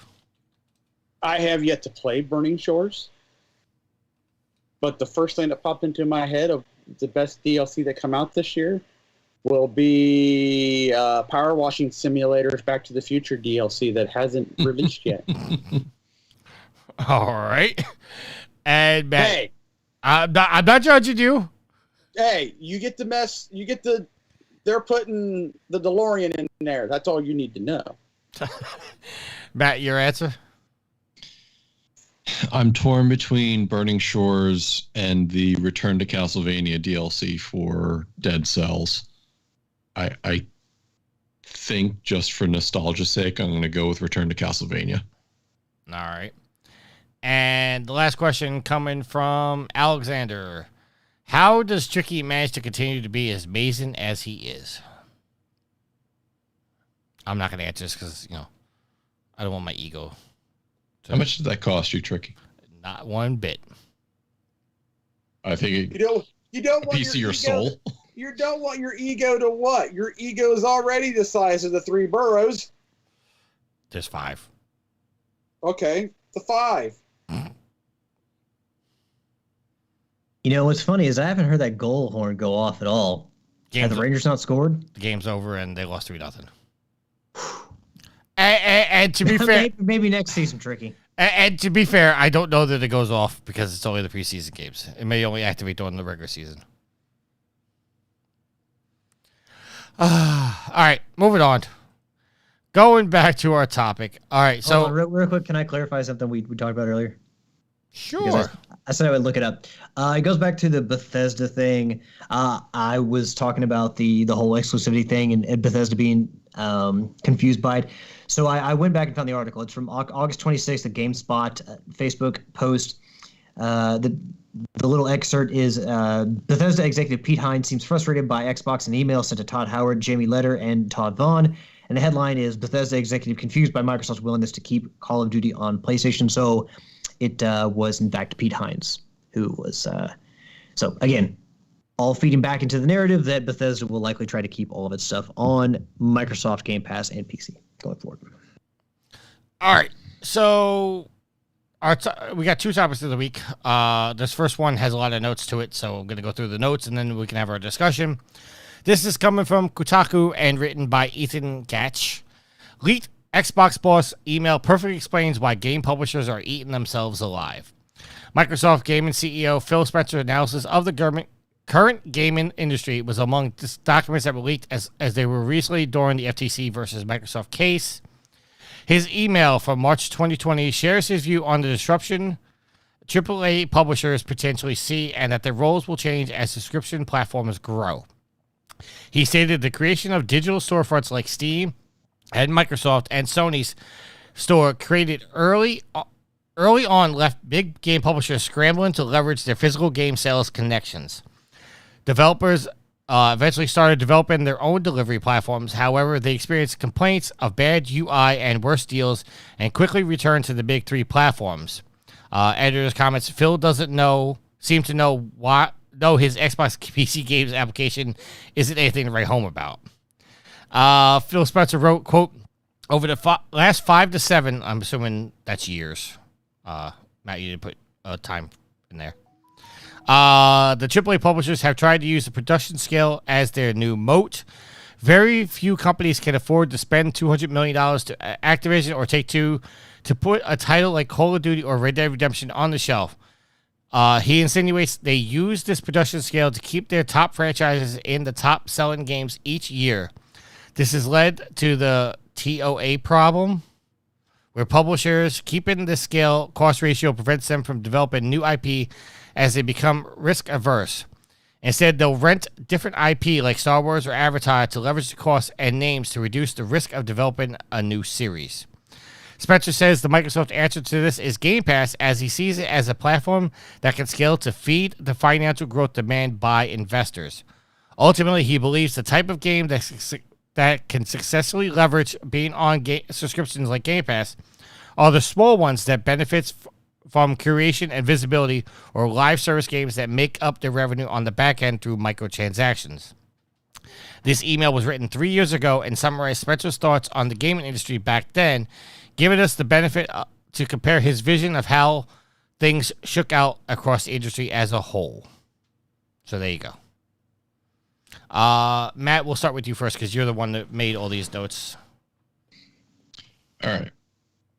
So ultimately, the way I'm hearing this is Phil sent an email to his execs saying, listen, Game Pass is the way that the industry is going to go because these big publishers are spending so much money, they can't take a risk on the smaller stuff. So therefore, we can give smaller studios the ability to get their game seen and assure them a certain level of income compared to what might be seen in traditional sales. So as a result, your Game Pass is perfectly set out to get games out there that might not otherwise be successful. And he's got a point. And Alex, you had said this last week, more recently, I forget when, is that some of these game developers are becoming too big to fail. And by that, we mean they're spending hundreds of millions of dollars on these games, and they're looking to the consumer to recoup those costs. Now, that's how a normal commercial success is. Look at the money that Take-Two and Rockstar spent on GTA 5. But now look at what we're doing so many years later. 2013 is when GTA 5 came out, and it's been 10 years since a GTA 5 release that we haven't seen a new GTA because they got all their money back from I shouldn't even say that. They're making even more money from their diamond cards or whatever their system is. Now their GTA Plus subscription. When they made nearly $1 billion on just the sales of GTA 5 alone. Now they're spending all this time making GTA 6, and that's just one fringe case. Look at what Ubisoft does with Assassin's Creed every year. Look at what Activision does with Call of Duty every year. They aren't doing other games or spending a significant portion of other games because they go, well, we can't spend this much only to risk it failing. So as a result, you guys are going to get the same game year after year. I mean, at least Ubisoft's coming out with Skull and Bones at some point. But the idea is, yeah, he's got a point about these developers just spending so much money that they can't risk having a flop out there. And that's why some developers are going, yeah, we will go on Game Pass because Microsoft is assuring us certain returns, and therefore that's going to make our investors happy. Before I go to Alex and Neil, I just Googled GTA 6 development costs because I remember seeing an article about this. This is coming from gamingbible.com. The $2 billion with a B development costs for GTA 6 may sound enormous, because it is. But the franchise so renowned as from fans and critics alike says no doubt it will make its money back and then some. In fact, Grand Theft Auto 6 is expected to make $1 billion with a B in its first week alone. Combined with all the GTA Online fans moving on from Grand Theft Auto 5, the number will only get higher. Just wanted a little clarification there. Yield your thoughts on Phil Spencer's comments and thoughts. I mean, like Matt said, I mean, it makes sense. Yeah, that's all I really got on it. All right, Alex? So one of the things that I mentioned in our chat on the text messages is that this structure changes the way that Microsoft gets paid. No longer do they have to wait, and the same thing with PlayStation Plus and Sony. Although Sony is more reliant with putting out, the games like Horizon Forbidden West and Spider-Man 2, they sink all this money for years into these games, and then they wait to get paid for those games when they release.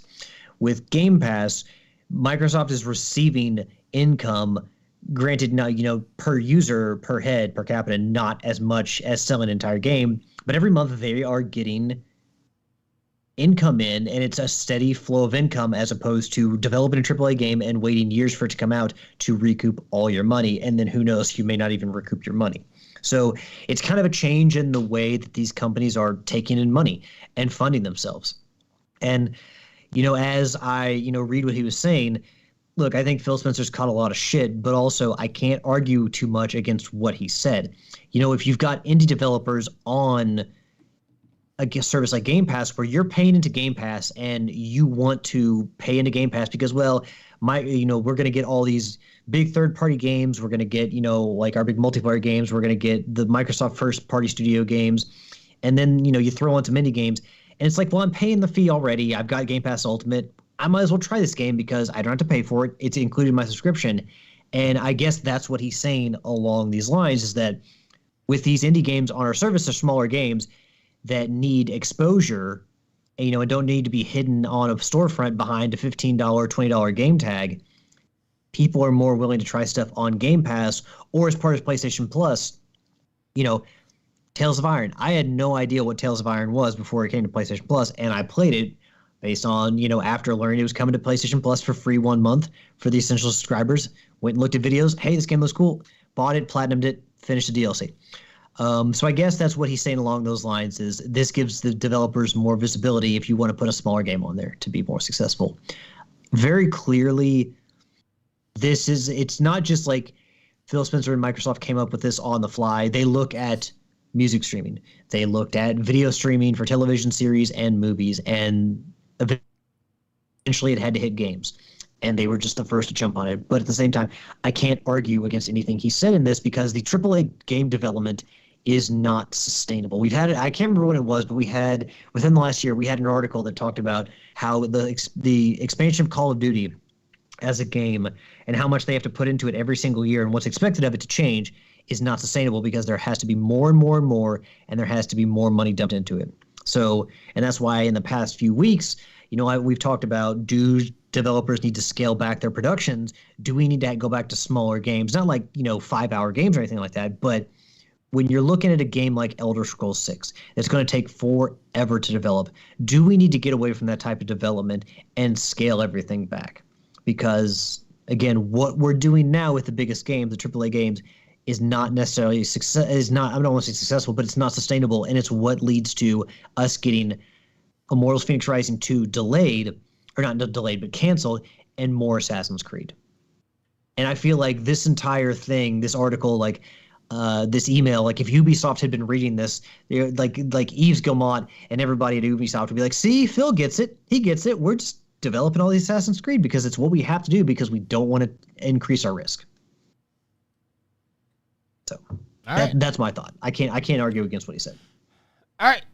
Moving on to our other topic. This is coming from IGN, written by Wesley Yinpool. Leaked Microsoft email reveals Xbox boss Phil Spencer really wants to buy Nintendo. Besides interested in buying Sega and Square Enix, Phil Spencer might also be interested in Nintendo. Matt puts insert laugh track here. I wish I had a laugh track right now.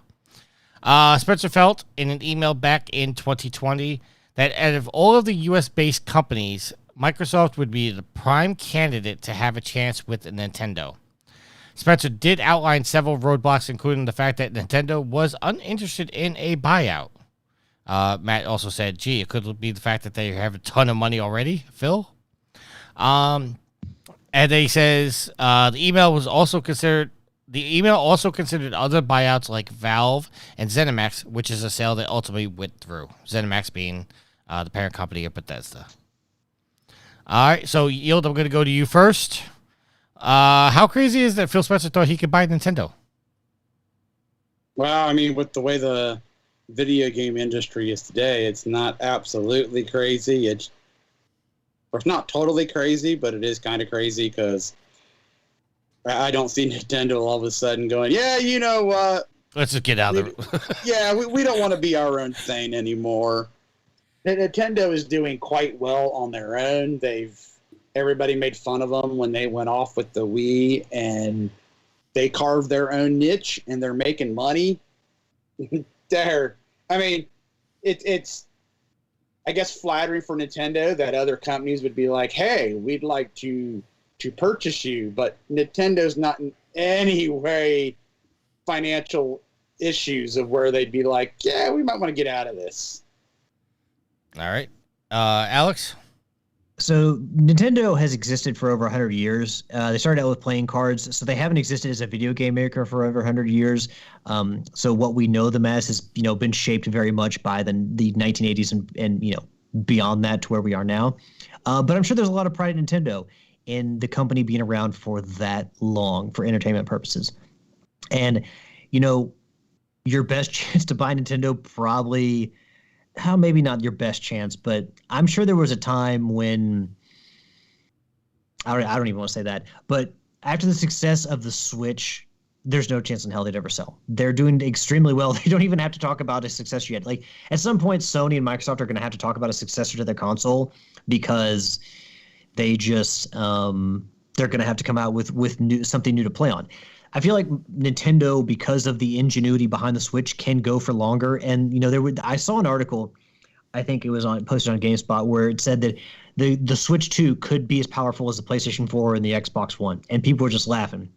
At the same time, though, Nintendo is on a different playing field. While yes, they are a competitor, no one's expecting them to be put in a console that's as powerful as a computer. But should we be expecting that though? No. If they put out fun games, if you own a Switch, there are a lot of fun games to play. Now, granted, I haven't bought anything on the Switch for a year and a half, going on to 2 years since Mario Party Superstars. It probably sounds ridiculous, but the Switch is a fun console to play on, and they do have quite a few games to play on. But again, they have set the bar where it's like, we're not going to get into this pissing match over specs and technology. We're just going to do what we're doing, and we're going to have fun games to play, and that's what we're going to give you. Okay, let me just cut you off there, because the reason I asked that question is because right now, Mortal Kombat 1 is getting roasted of how bad it looks on the Switch. And maybe some games should not come to the Switch. Well, okay, so that was going to be my question. Do you remember the original Ghostbusters, when Ghostbusters came to the PS3, and was it the PS3 era? I don't think it was the remastered version. It was the PS3 Ghostbusters, and they had to stylize Ghostbusters to the comparable game for the Wii platform because they couldn't make it as powerful or the version looked like it did on the PlayStation 3 and the Xbox 360. So they had to do a stylized version on the Switch. And also, if you remember, after Dead Space came out, they did Dead Space Extraction for the Switch because it was a rail-based shooter because obviously the Switch was not powerful enough, or they didn't feel like it would be as good of a game if they tried to put Dead Space on the Switch. Well, that was good. My question. That's why I asked the question: should Nintendo be putting out a console that is as strong as them? Because if the alternative is, well, we can't put Mortal Kombat on our system because it looks as bad as it does, then aren't you then cheapening out your fan base to say, well, listen, we're not going to put out a console that can play this game, so you're just not going to be able to play Mortal Kombat? I think that's wrong in itself, though. I think by now people expect that if you're buying a Switch, you're buying it for Nintendo games. I don't think, honestly, that anyone is buying a Nintendo Switch for any other reason. No one's playing a Switch no one's buying a Switch to play online. No one is buying a Switch to play multi-platform games. If you're buying a Switch, you're buying it to play Nintendo games. Preach. Bar none. Matt, do you think that's fair? No, absolutely. And it's the same thing that we always talked about on the Driftcast is when they turn around and throw cloud-based games. Hey, you want to play Resident Evil 2 Remake or Resident Evil 0 Remake or Kingdom Hearts 3 on the Switch? Hey, here's your cloud version that you're going to buy. And if we decide to turn off the servers one day, good luck with getting your money back. I think this was NetherRealms coming through going, all right, we can put it on the Switch. It's not going to be the best thing, but at least it gives people on the Switch the ability to buy our game and play it. Sometimes altruism bites them in the rear end because, it's not the best way to play the game. And unfortunately, then that gives people a poor outlook of your game. And that definitely should not be the motivation for putting it out, that you just want people to be able to play your game. Because if it's not a good experience, you're going to hear from it in the end. The Switch is good at what it does. And going back to our topic, Xbox, Phil Spencer was like, I think we're in the good position. We'd be the ones that should be able to buy Nintendo. We could definitely make it worth their while. No, Phil, you can't. Nintendo is doing their own thing. Nintendo has gone on record and says, oh, we're not competitors with Xbox or Sony. We're doing our own thing, and we're doing it quite well, thank you. We're just focusing on making good games that people enjoy. And they do. And if they can get a third-party game on their system, then great, because that was Nintendo's weakness in the past.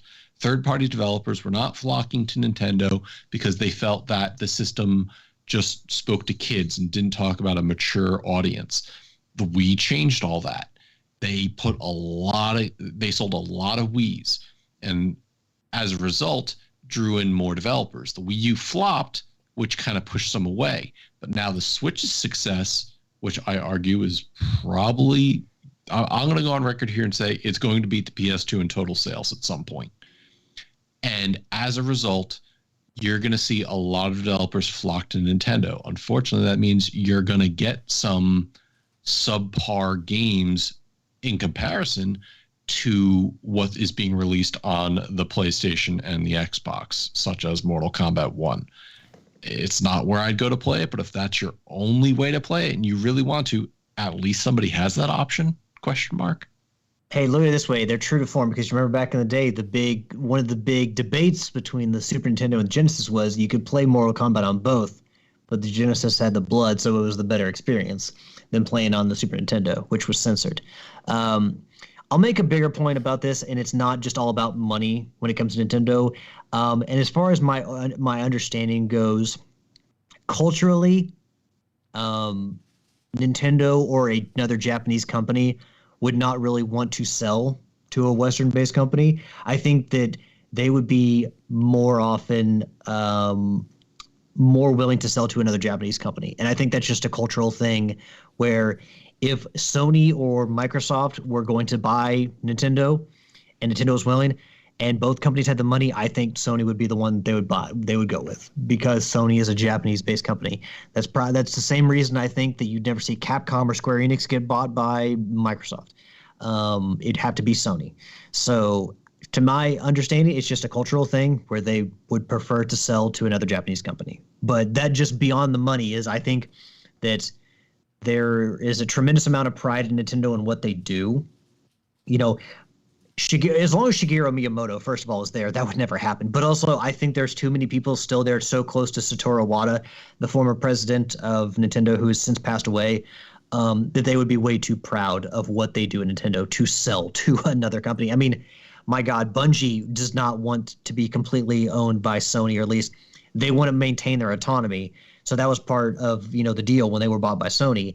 Imagine Nintendo, this company that's been doing their own thing for how many years now, that was a video game maker before either Sony or Microsoft ever were, and they're going to sell to one of them. I don't think that's ever going to happen. And it can be argued that Nintendo is the reason why Sony got into the video game business with their failed deal. So, when I saw this headline, I know I'm probably going to get a little hate for this, but my immediate thought was Phil Spencer wants to make Mario exclusive to the Xbox. And it's another case of him buying a game franchise instead of Microsoft developing their own. One of the things, and one of the reasons why people call me a Sony fanboy, is 'cause the one thing I pride Sony on is that they make their own games. They come out with interesting IPs, God of War, Horizon, Infamous, The Last of Us, all these games they developed in-house, and they have set these games, to a high standard in the industry, where I feel like Microsoft doesn't do that, and they're going out and buying developers and publishers to bring those games into their fold, but they're not internally developing a visually a unique experience for the gamers. So when I saw this headline, I thought it was crazy that Phil Spencer even thought he had a shot at buying Nintendo, but without even reading the article, I went, his motivation is because he wants to bring the Nintendo exclusives under the Xbox so he doesn't have to develop more games. That was my feeling. Love it or hate it. That's always such a flawed argument, because Sony started out with, Sony, I guess, had some of their own people internally when they started games development, but you have to remember, basically every studio Sony owns, they purchased, they bought. Now they've had time with Naughty Dog and these other studios to develop IP in games. They've owned Naughty Dog since the early 2000s, so they've had the time. Microsoft recently purchasing Bethesda and Double Fine and Ninja Theory. Ninja Theory hasn't even gotten the game they were working on out since Microsoft bought them. So it's kind of a bad argument to make. One, because Sony also had to buy all the studios they own. But Microsoft, give them a few years to let things develop. Now, maybe Bethesda will continue on as they were, and they're going to keep making the same games as they were. But maybe Double Fine, as a developer who honestly has seen rocky past, particularly after Brutal Legend and how they had to switch up their development model about what kind of games they made. Maybe being under Microsoft and having that financial security will allow them to do whatever the hell they want. So I think it's a flawed argument, because so let me give you another point. Because when Elder Scrolls 6 and Starfield were announced, it was pre the purchase of them, and they both were highly anticipated to be multi-platform. An email came out, whether it's true or not, that Phil Spencer found out that Starfield was going to be a PlayStation 5 exclusive, and that was one of his motivations to buy it, and then turned it around to be an Xbox exclusive. You got Elder Scrolls 6, which was announced prior to the purchase. Now it's coming out that that's exclusive. That's why I'm saying that Phil Spencer's buying these studios to get these developers to make exclusive games. You know, Ninja Theory you just brought up. Hellblade was going to be multi-platform, and they bought it. Now it's exclusive. They've done it with some of the studios. And what was the biggest kicking point of the whole FTC versus Microsoft thing was, are they going to make Call of Duty exclusive? That was the major point of this. That's why all these stories that came out saying, you know, Sony was against this because they were going to make Call of Duty exclusive. That's they where can keep Call of Duty. I agree with you, Yield. But my point is that every article or every news topic that we get, it's Microsoft bought the studio and now this game is going to be exclusive. That's why, you know, not for nothing, like Naughty Dog, they've come out. They've made Jack and Daxter. They've made Crash Bandicoot. They sold that to Activision. They've come out with Uncharted. They came out with The Last of Us. They're rumored to be making a brand new IP now. If they're not working, I hope so. They're starting to feel going stale. There's also a rumor that they're making The Last of Us 3. I don't know if that's true. That's my motivation in what I thought in this article is because Phil Spencer is buying studios to make games exclusive rather than coming out with a brand new IP and buying these studios and having them make a brand new IP. That's just right or wrong. That's how I felt when I read this headline. I think it's fairly obvious that's what he's doing because he doesn't. Their goal is no longer making and selling games. Their goal is to become a platform to rent games. Just like Valve a number of years ago was making games left and right. And then they became the dominant force on PC, selling loot boxes in Team Fortress 2 and Counter-Strike Source and Counter-Strike Global Offensive. And now they've made Half-Life Alyx. And they're coming out with another CSGO 2. Which is going to be free to play. Right. And it's going to be filled with loot boxes and unlocks. So, you know, they became the dominant force, and here's Epic coming in, trying to buy their way in through exclusivity deals. And Epic is using that Fortnite money to kind of push themselves around. And they even tried to get people to their platform by giving free games. I have never bought a game on Epic's platform, but I've certainly gone in to get the free games left and right. But my ecosystem is all over on Valve's Steam platform. Microsoft is just trying to pull in as many developers as possible to make sure that their platform, their subscription service, is the way to go. Just like Netflix is out there, and some of the articles even mention it, that Netflix is making not the greatest shows, but at least they're out there trying to push IPs to try to get people to come over to them. Things that you may not normally see through, you know, we'll call it the mainstream gaming media. And as a result, there are some gems that come out that I genuinely have played. Back when 12 Minutes came out, I was very psyched and I jumped on it and played that game first in. MechWarrior 5 came out on the service. I played it for a while, didn't like it. Went back to it later, liked it, decided to buy it. It wasn't until I recently canceled that I was like, you know what, screw it. I'm just going to buy Starfield. I'll use the money that I was paying for every month and focus on a game as opposed to having so many games.